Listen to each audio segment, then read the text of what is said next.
Good morning, good afternoon, good evening. Kung anong oras mo mapapanood ito ang ating vlog na to. Ito, may update tayo sa mga ibon natin dito sa ating aviary, mga kaibon ha. Ito ipapakita lang natin itong mga inakay natin. Soon, napapaba na po yan. May dalawang lutino at isang green. Tapos mga opa at isa ding meron pa tayong isang yellow bulls. Ayan ha, bali update lang natin para naman sa mga gusto. Pwede pa tayong mag out, pero ito more on reserve na po ito sa ating kumpare na namamakyaw ng mga ibon. Kaya ibibigay lahat po natin yan sa kanila at hindi na po tayo mag out ng mga split possible. More on visual na po ang mga i-out natin. Katulad niyan, meron po tayong dalawang visual na i-out na napakamurang halaga. Kaya bago ang lahat, ipapasok lang natin ang ating intro.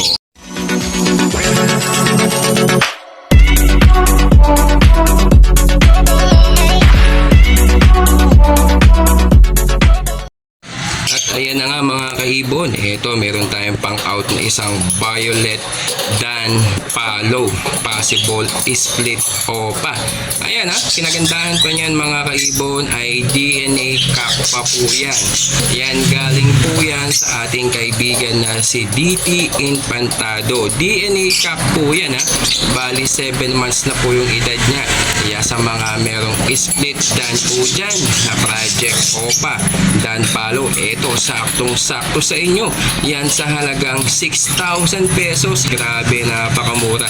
DNA na po yan ha mga kaibon. Papakita natin yung DNA result niya para makita nyo na talagang totoo po ang kanyang gender mga kaibon. Ayan ha, bali visual violet dan palo possible split opa DNA cap po yan. Kaya sa mga gusto pong kumuha, ayan, 6,000 pesos lang po yan ha.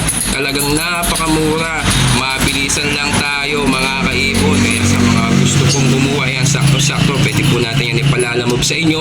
Hindi na po tayo pumupunta ng Bukawi Pet Market dahil nga po syempre more on tahimik na muna tayo. Yung mga i-out natin, more on visual na lang po yung mga i-out po natin. Katulad yan na isang visual dan palo sa halagang 6,000 pesos. Kung gusto mong kuhanin yan, ipalalamove na lang po natin yan. Murang-mura na po yan. Kasi kung kukuha ka sa iba, almost 10,000 to 8,000 po yan.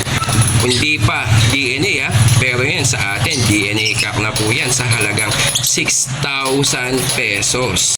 At eto pa mga kaibon, eto painakay natin isang yellow bulls opa split sa ino po yan. Ayan ha, bali yan ay parents po niya. Eto po, papakita po natin ha para malaman po ninyo yung parents po ng visual yellow bulls opa split sa ino. Sex link hen po yan ha, kaya kung meron kang kak, pwede mo pang ipares sa kanya yan mga kaibon. Eto ha, papakita lang natin yung parents.